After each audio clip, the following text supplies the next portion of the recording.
pakai zin tùy thing ở thu dù thu a đón xa na vin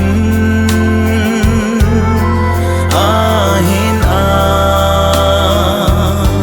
đắng nâu dâu lâu tròn sẽ kê ta gao ngai a hi o kapakai ke ma set zein na hun thita Calvary a kal hagau na noblen sa tai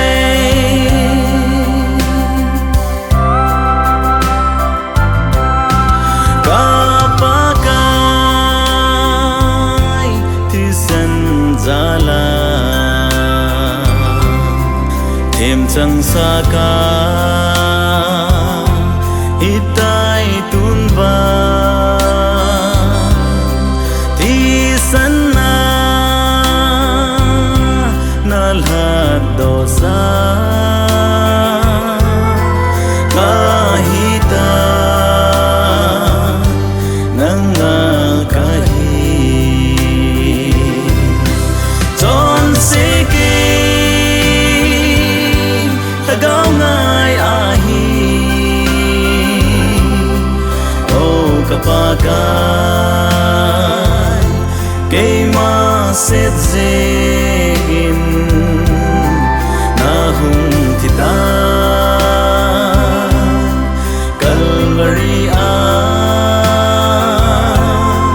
kal hagaw na noblen sa tai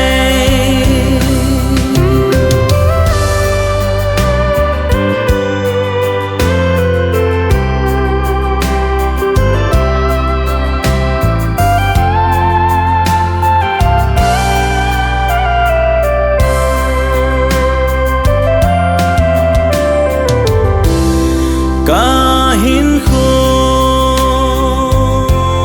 pakai Giêsu nang maadi hingtang kate kalay se bainung zong le nang hizing tangi ton seke tagaw ngai ahi o kapakai kay ma set zein